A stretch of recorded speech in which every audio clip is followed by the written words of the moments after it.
The celebratory champagne was already poured on the mahogany dining table when I walked through the front door. My stepmother, Evelyn, held up a crystal flute, smiling at the real estate agent while my stepbrother counted the digital deposit receipt on his tablet. They had finalized the sale of my late father's estate, a historic 40-acre property, just 48 hours after his funeral without uttering a single word to me. When I demanded an explanation, Evelyn laughed in my face and told me that as an estranged daughter, I didn't own a single brick of this house.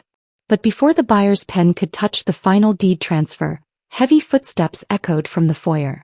A sharp, uniformed military JAG officer stepped into the dining room, dropped a sealed federal dossier directly onto the contract, and looked Evelyn dead in the eye.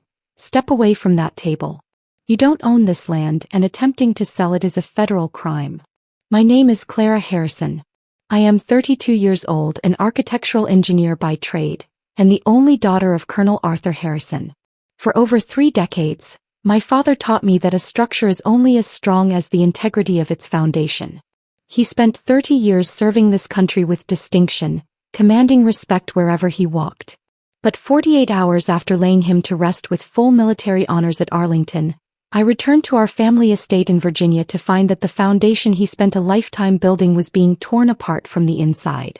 I pulled my car up the long gravel driveway of our 40-acre homestead. Instead of the quiet, solemn house I expected, the driveway was packed with luxury European sedans. Through the front windows, the chandelier was ablaze.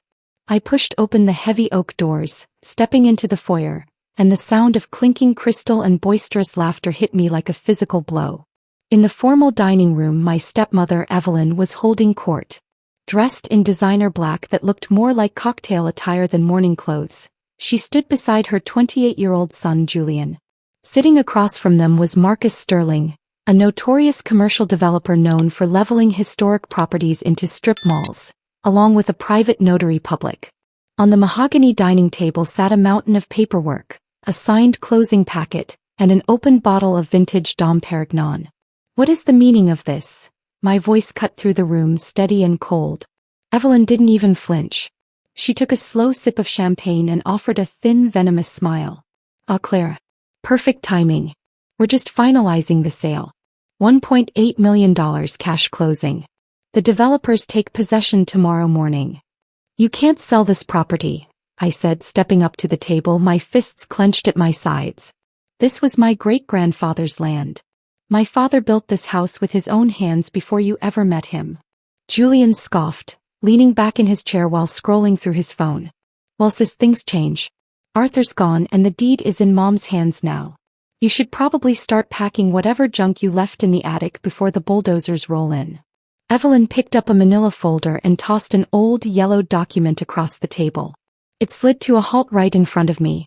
"According to your father's civilian estate will from 12 years ago, the estate passes entirely to the surviving spouse. You were left a nominal $5,000 cash disbursement. You have no claim, no equity, and no say in what happens to this soil." "This will is outdated," I replied, staring directly into her eyes. "My father told me he updated his affairs years ago." "Then produce the paper, Clara," Evelyn sneered, leaning in close, her eyes filled with cold malice. "Because right now this house belongs to me. Signatures are done, funds are wired, and if you don't turn around and walk out that door in 30 seconds, I'm calling the county sheriff to have you arrested for trespassing."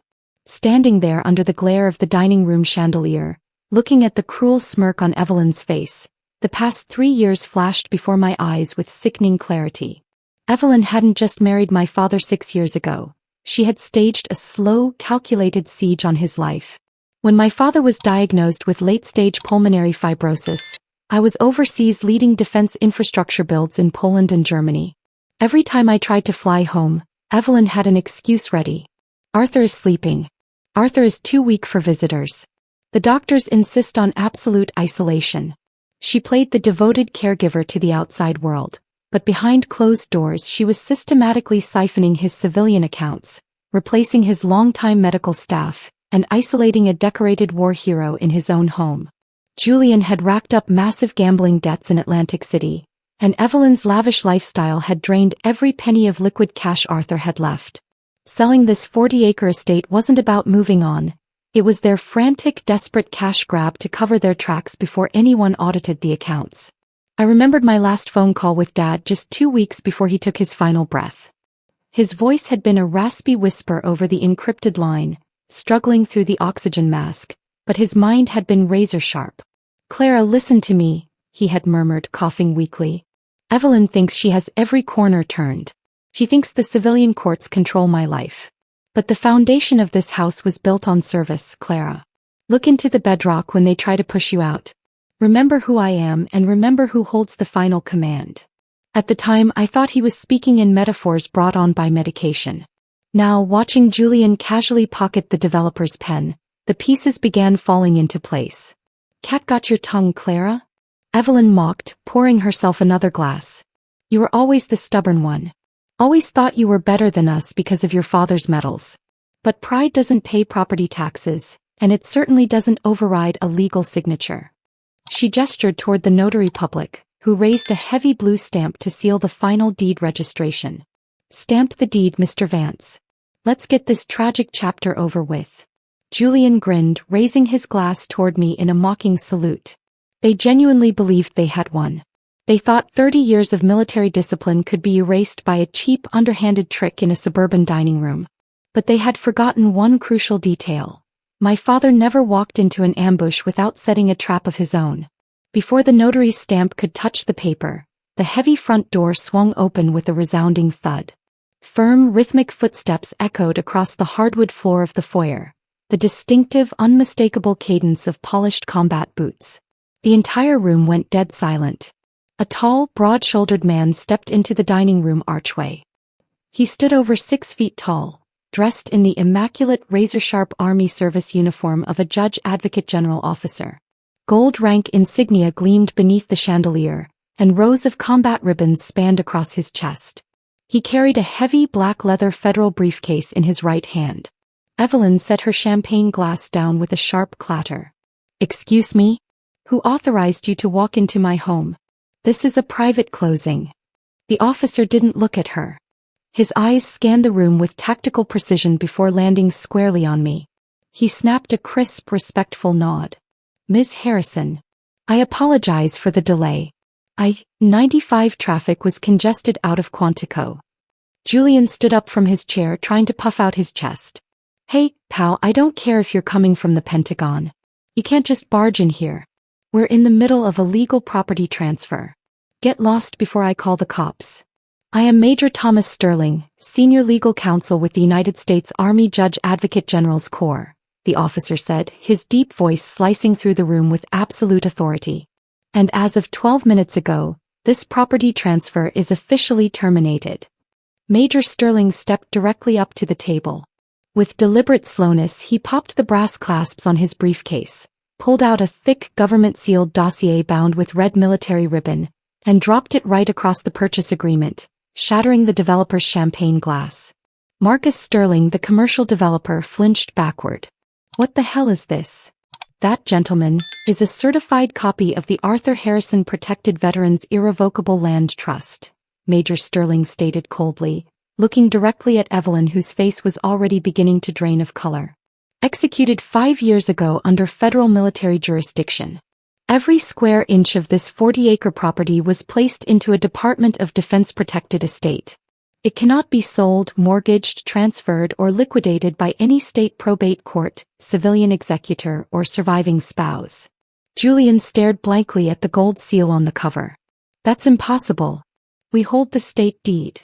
"Your state deed," Major Sterling said with a chilling smile, "is a worthless piece of paper.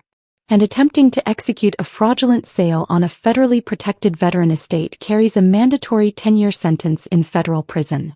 A suffocating silence descended over the dining room.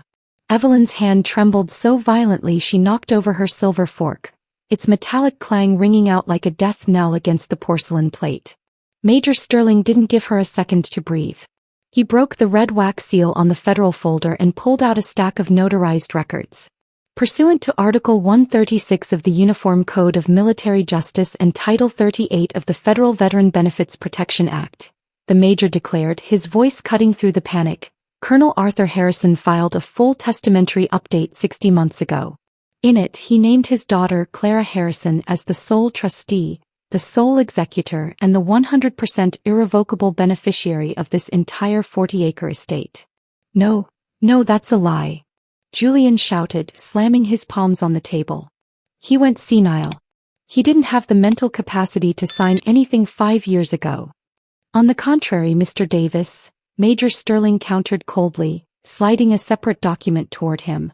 Your stepfather underwent a comprehensive neuropsychological evaluation conducted by Walter Reed National Military Medical Center on the day of signing. He was deemed entirely sound of mind. Unlike you, however, who forged his signature on a civilian deed transfer 2 months ago while he was comatose on life support. A collective gasp swept through the room. The notary public took one look at the forensic handwriting analysis attached to the dossier, grabbed his seal and immediately shoved it into his briefcase. My commission does not cover forged military documents. I am striking my certification from this record immediately. Wait. You can't just leave. Evelyn shrieked, her composed facade completely crumbling. Major Sterling turned his icy gaze to Marcus, the developer. And Mr. Sterling, if you process this wire transfer, your commercial development firm will be named as an unindicted co-conspirator in a federal wire fraud and elder exploitation probe headed by the Department of Justice. Marcus didn't hesitate for even a fraction of a second. He grabbed the cashier's check from the table, ripped it cleanly down the middle and shoved his chair back. Consider this purchase contract null and void. Deal with your own legal disaster. He stormed out the front door, slamming it behind him. Evelyn collapsed into the dining chair, clutching her designer coat around herself as if trying to shield her body from the wreckage. Julian stood frozen, staring at the military seal, realizing that every dime they had tried to steal, every lie they had spun, and every secret transaction they had buried had just detonated right in their faces. Major Sterling slid 2 formal red-bordered court summonses across the table, one stopping in front of Evelyn and the other in front of Julian. You have 24 hours to pack your personal belongings and vacate this estate, Major Sterling stated, his tone brooking no argument. The county sheriff and the provost marshal's office have already been notified.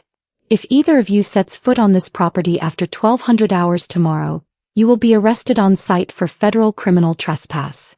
Julian grabbed his car keys without saying another word, practically stumbling over himself as he fled through the front door, leaving his mother alone with the consequences of their greed. Evelyn stared up at me, tears of humiliated rage streaking through her makeup. Please. You can't throw me out. I was his wife. We can settle this privately. You chose your terms the moment you tried to sell my father's memory for a developer's check, I said, holding her gaze with unwavering resolve. Get out of my house. She grabbed her handbag and hurried out into the rain, the heavy oak doors closing behind her for the very last time.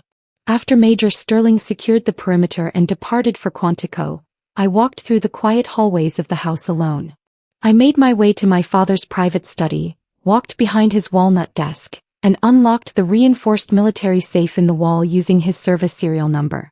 Inside sat his silver dog tags, his service medals, and a handwritten letter sealed in a crisp white envelope addressed to me. I opened it, recognizing the strong, deliberate strokes of his handwriting. Claire, if you are reading this, the battle has already been fought and won. I knew what they were planning, and a commander never leaves his base unsecured. This land belongs to you, sweetheart. Guard the bedrock, stand tall, and never let anyone make you feel small on the ground you were born to inherit. I held the letter close to my chest as a tear finally slipped down my cheek, not of sorrow but of profound pride. The next morning I stood on the wide front porch with a hot cup of black coffee, watching the dawn mist lift over the 40 acres of rolling green hills. The foundation my father built was still standing, unyielding and unbreakable. And as long as I breathed, it was never going to fall.